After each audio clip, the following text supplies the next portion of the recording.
Hey everyone, before I get started, I just want to remind you that if you like my content, hit that like button, subscribe to my channel, and then join the Militia Man and Crew Patreon community by clicking the link in the caption.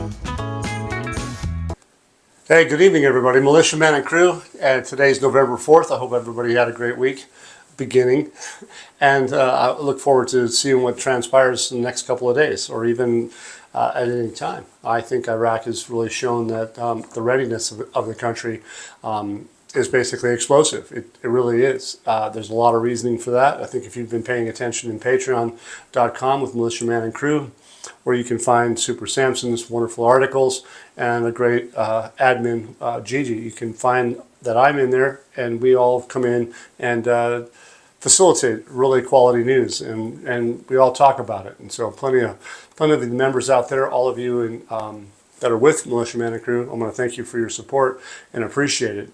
Sorry for the inconvenience, but you know, PayPal is all I have. But I appreciate everybody. Thank you very much. And we'll get started. This article is a member of the Reconstruction and Development Coalition. We seek to build a private sector that provides job opportunities for young people and secures their future. Well, we all know that Iraq's population is very young, and the amount of employment that's coming is massive. And one thing I'll lead into, just for what it's worth, is that to be able to build a country, you're going to need a lot of extra water. And we all know that there's been some problems, but we're going to get into some of that stuff that's been probably fixed by now. It's good. This guy named Dia Al-Zaidi, a member of the Reconstruction and Development Coalition, confirms Monday that the coalition seeks to build a private sector that provides job opportunities for young people and secures their future. And I think that's a good deal. He goes on and says, Iraq cannot rise by relying on government jobs only, but rather through a strong private sector and a proactive youth capable of turning ideas into projects and projects into real job opportunities. So I think it's going to be stepping stones and building blocks, and it's going to last for many, many years because of their population is so young. And the World Bank, the IMF, everybody knows that population is so young, and it can be so dynamic with education and the tools that they need to advance themselves. They have smart technologies, they have iPhones, they have all the things that we have here in the United States. And that's going to be part of this. But the young energies of the young people should be transformed from waiting to productive and initiative with attention to vocational and technical training in partnership with the private sector. So the private sector is going to be a big focus, and they're going to be the ones that are going to be helping to technically train these young men and women. And that private sector, that partnership, is going to be a key component in Iraq's future. Al-Zaidi, emphasizes, our project is not for temporary government jobs, but to build a permanent opportunity through the private sector, which is the future of employment and development. And it absolutely is. And hence you see things like the focus on like the Riyadh project, small, medium enterprises. The youth are going to be part of all that. And that's private sector. And that's going to help support the value of the currency of Iraq. That's bottom line. And what does it all need? It's going to need plenty of water and plenty of electricity. Those are key items that you can't ignore.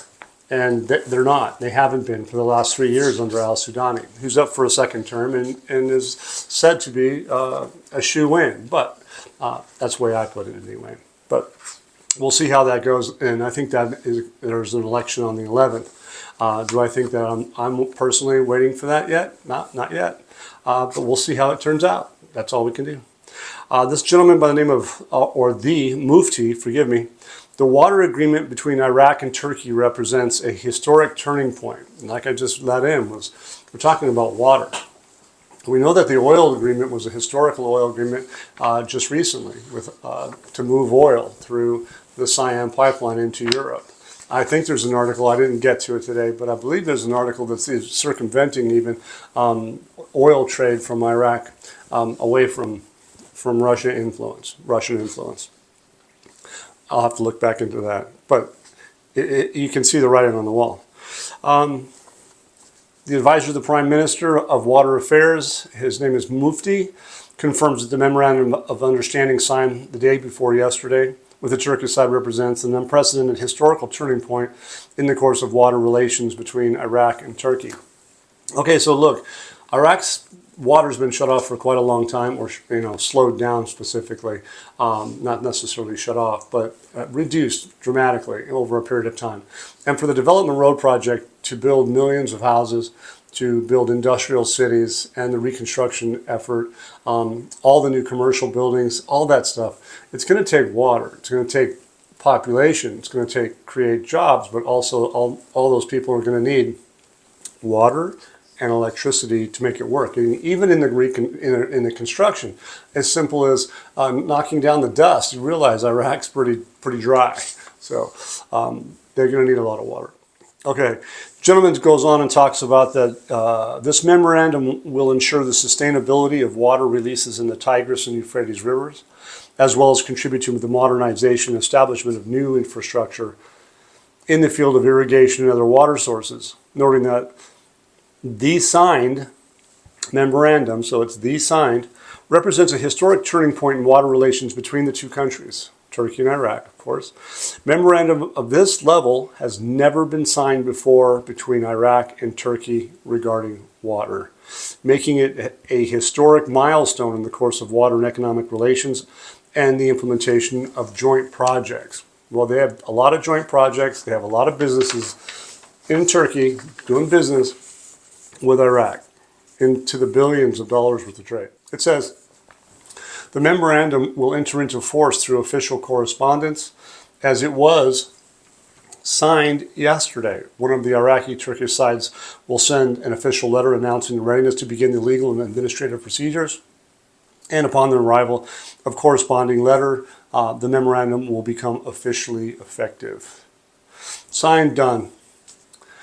Talk about a breath of fresh air to go with that oil agreement. The JICA in Basra with Japan, all of these things are tied in. The meeting with the COMCEC, the ADIPEC, the ambassador of Iraq with the Arab League, EU, and all of these have happened within the last weeks and the last couple of days. If you let it all sink in, you're gonna. I think you're gonna smile, because it's all about trade. Iraq is going to be about trade.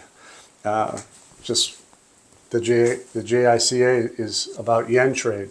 The oil deal through Turkey, historical oil agreement, that's going to be about the euro. So think about that. And then all the trading partners that Iraq has. They have the United States as a trading partner. They got China as a trading partner. They got the United Kingdom as a trading partner.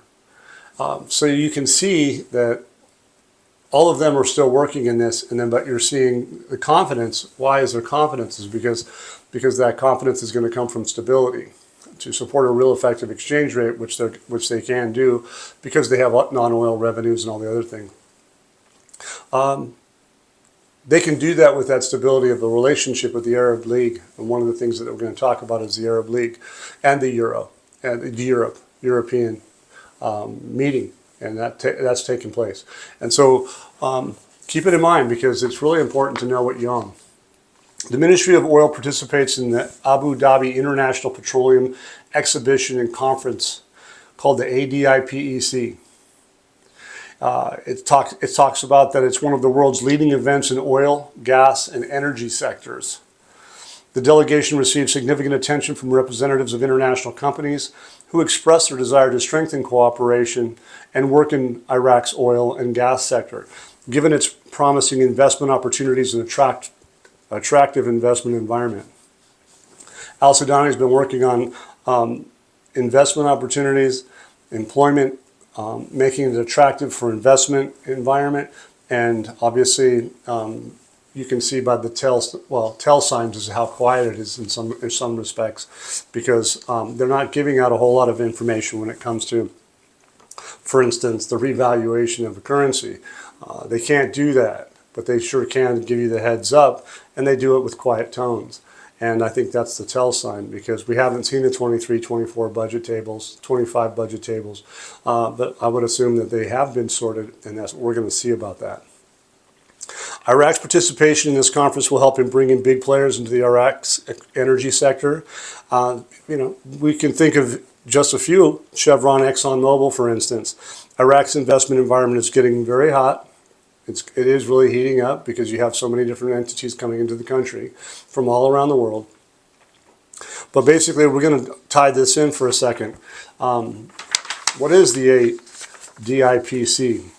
It's that economic forum just gave the CBI global stamp of approval to that it needs to flip the switch on the digital dinar. These are the entities that are going to be part of it. It talks to me loudly about a real effective exchange rate, because the SLB and the ADNOC say Iraq is hot. They're the ones that are saying it. These two companies and entities are saying Iraq is hot. And who's going to be listening? Market speculators in the parallel market and the BIS gatekeepers. They'll be listening. They'll be paying attention. SLB is the world's largest oil field services and energy technology company, formerly known as Schollenberger, but it was rebranded about three years ago. ADNOC is the Abu Dhabi National Oil Company, the UAE's state-owned energy giant and one of the top 12 oil producers on the planet. So when those guys talk, to me, this is a massive nod. Iraq is ready and is being accepted. Iraq's goal is what? Integration into the global financial and economic systems. That's what we're here for, and that's what we're watching, is that they're giving you the tell signs. That they're further along than a lot of people think. They really, truly are, in my view. The European Union reaffirms its commitment to supporting Iraq and its sustainable development programs. I mentioned the Euro. Why are they involved? Well, of course, because that oil started flowing. But he goes on and says, European Union's ambassador to Iraq, Clemens Smutner, announced on Tuesday that funding for development programs in Iraq will continue, stressing the EU's commitment to supporting Iraq and its sustainable development programs. So they're all on board for the Development Road Project. It says, he affirms that the UN funding for civil society organizations is still ongoing, noting that there are many ongoing programs in Iraq and therefore support will continue for years to come. So just because they do something, it's just going to keep on doing. Kind of like that battery, right? It says the current focus is on sustainable development in various sectors, including education and the financial and economic sectors.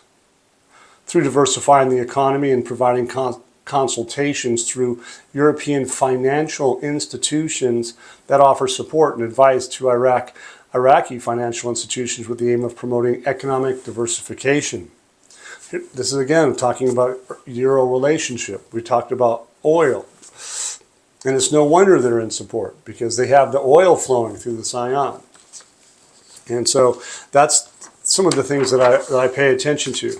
Iraq is getting all kinds of support she needs, not only from the European front, but from the U.S.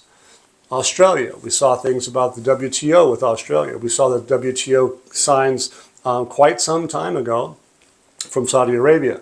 They're talking about Japan. We have the JICA from Japan. And there's also all the regional players, that COMCEC. That's all regional players. They all do. 57 countries do business with Iraq, and they're all in approval. You can see from the outliers that what I'm talking about, what I've been talking about, is a full-blown integration into the global financial system. And it's not stopping. It's an amazing situation. The world basically knows what's taking place. And it's not a wonder that Iraq is getting all this attention. It is not a wonder. It is actually just flat out phenomenal. Is it surprising?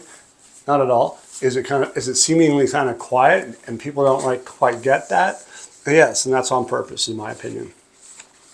The Iraqi ambassador to the Arab League emphasizes. The Arab League, you guys remember me talking about the Arab accounting dinar? You remember me talking about some of that stuff? the euro, the trade, the SDR basket, the IMF, all those things. Well, here, check this out.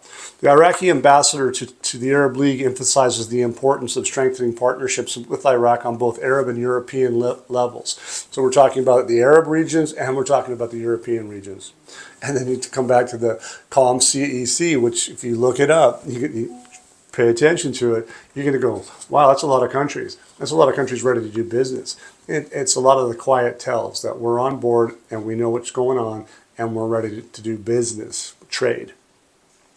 The ambassador of the Republic of Iraq to the Arab Republic of Egypt and its permanent representative to the League of Arab States, Taha Khalaf, affirmed on Tuesday Iraq's interest in strengthening the partnership between the membership states of the League of Arab States, which is Arab League, Iraq's a part of that, and the European Union in a way that serves the stability of the region and promotes constructive dialogue and common interests. Basically, this is the 10th meeting, but here, check this part out. The League of States and the European ambassadors who are members of the Political and Security Committee of the European Union, which was held in Belgian capital. Really? Okay. Brussels. Think about that stuff. It goes on, and he explains, in his intervention at the meeting, he emphasized Iraq's interest in strengthening the partnership between the member states of the League of Arab States, strengthening the partnership between the states of the League of States and the European Union, enhancing avenues of political and security cooperation between the two sides in a way that serves the stability of the region and promotes constructive dialogue and common interests. Kind of a normal theme, right? Right. He added that the meeting concluded with both sides affirming their commitment to continuing joint work and strengthening the coordination on priority regional and international issues, thereby enhancing international peace and security. International peace and security for the country. This is a subtle heads up that Iraq is related to the Arab League in the connection to who owns the Arab accounting dinar, the Arab League, Arab accounting dinar. Hence the tie into that AAD I just mentioned in the Euro connection, cyan oil, for instance. Security from the IMF's SDR basket, that's what that is. There's a connection between the AAD and the SDR. Look it up. AAD is a derivative of that, and they have a math process that you can figure out. But not unlike the yen via the JICA, which happened in Basra, which is a big deal with refinery and the coking of diesel and gas. And of course, don't forget USD, Chinese yuan, British pound, etc. So everybody is in that basket is doing business in Iraq. They're doing business. And that's where you're going to get the stability of a real effective exchange rate. And they're probably going to be, like I've said in the past, many, many years, that they're going to defend the currency in the market. And they talked about, as the deputy of the central bank governor said, they're not going to float it. Well, there is a difference between a float and a managed float, but I'm not going to get into it. But pegging, managed float, that's what we're talking about. So anyway, here's a snippet. It's theory, but it's supported. So we'll see how this turns out. The Iraqi ambassador's speech in Brussels on November 4th, 2025, is the first public high-level linkage of Arab League to the EU to the Iraq on political plus economic partnerships. That's the exact diplomatic wrapper that CBI needs to peg the new digital dinar to the Arab accounting dinar, AAD, without sounding like a revaluation bomb, right? Because the central banks can't talk to you about that stuff. They really can't. They can't lead people on, and they can't tell people what's truly happening. However, what we're bringing here tells us that there is something going on. Okay, and so in a basis of 3 bullet points, we have number 1, who spoke today? Well, Taha Khalaf, Iraq's permanent rep to the Arab League, the body that owns the Arab accounting dinar. It's literally the AAD's diplomatic voice. That's who that is. What did he say? Iraq is committed to deepening Arab-European partnership. Goes on serving regional stability and common interests. Translation, potentially, we're ready to settle the Arab trade in AAD, Arab trade in the Arab accounting dinar, and European trade in euro clearing. and both on the same ledger. Doesn't that sound like new technologies when they use the word ledger? It sure does, blockchain. Why now? Well, yesterday, oil minister at ADIPEC. It's all about investment. It's all about regional trade. It's all about 57 countries interested in Iraq for regional trade. What does it mean? It says, come invest. That's what it's about. And what happened today? Arab League rep in Brussels leads into, let's link Arab and EU finance. Within 48 hours, what do we have? Sequence. Okay. What does it all mean? It equals to me and to what I get, the CBI green light script. So they basically got the green light. That's what I would say. But we don't know what day and what time or anything like that. But the bottom line is that their readiness is the main thing, is that they're capable of something happening. Basically, as far as I'm concerned, and am concerned, is that could happen at any time. New digital technologies are fast and furious. They just happen just like that. And if you remember back to the 1450 to 1310, what did Al-Alaq do? Boom, immediate, effective immediately. And I would expect something similar to that, but we will see. AAD roadmap. Number one, Arab League blesses the AAD as an Arab SDR basket, which you guys remember, the AAD with relationship to the IMF special drawing rights is 3 times value of the unit component they use, which is a surprising little number, you guys, but it fits with what the previous era does, plus some increase to the previous era. We're not talking about triple zeros on a currency. You drop the 3 zeros, apply effective exchange rate based on real fundamentals is what this is talking about. That's the application that I believe is going to take place. What does it do? If they do, as they are part of the Arab League, and they do that for commercial trade, you can figure out that, wow, that's pretty powerful, and it gives the CBI a factor, or it gives it a regional benchmark. Number 2, the EU Political and Security Committee nods Euro clearing for Arab trade gives the CBI a global gateway. So that connection is effectively what it means is it's giving the CBI a global gateway to do trade.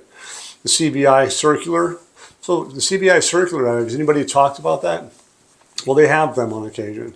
Is one expected? There could be. It could come at any time, just like I've said. Delete the zeros, peg to the AAD, which obviously you would remove the zeros. You'd have 1 IQD, but at 1 IQD at 3 times SDR, that's a big number. It's a big number. Look it up. All you got to do is Google SDR valuation from the IMF, and then look at the dates and find out what was today, what was yesterday, or whatever. But they believe, and I believe, the data believes that that transaction is not going to be over time. It could happen as early as in 1 day. So that's how I've seen it in the past. That's what I was talking about probably 6 or 7 years ago even. But we're going to find out about that. Here's supposedly this is called the smoking gun, right? When the AAD's ambassador stands in Brussels and says, deepen partnership, he is pre-announcing the currency bridge that turns Iraq's oil, water, ports, airports into AAD settled in real-world assets. We're talking about the IQD system, remember, because that's what that is: oil, water, land, sea, air. Yeah, it's big. Anyway, so if the CBI drops a circular with a technical adjustment line in tomorrow's bulletin, suggesting that could be in play, but it does say if the CBI does. All right. This speech that this is about right here could be the cover page for it. That's how good that is. So anyway, thank you very much for being with me with Militia Man and Crew. Thank you all. I really appreciate it. I'm glad you're here with me tonight. I appreciate it. I will see you guys tomorrow sometime. Please do, if you like the content, subscribe, and I'll see you tomorrow. And thanks again for all your donations. Keep this channel moving, and we'll keep bringing the present information that's up to date. And see you soon. Once again, guys, don't forget to hit that like button if you like this content. Subscribe to the channel or join us at the Militia Man and Crew Patreon community for even more exclusive content. You can also donate to this channel by hitting the links in the banner to help keep this page up and running. Your generous support is greatly appreciated, as always. Much, much appreciated. Thank you so much, and have a great day.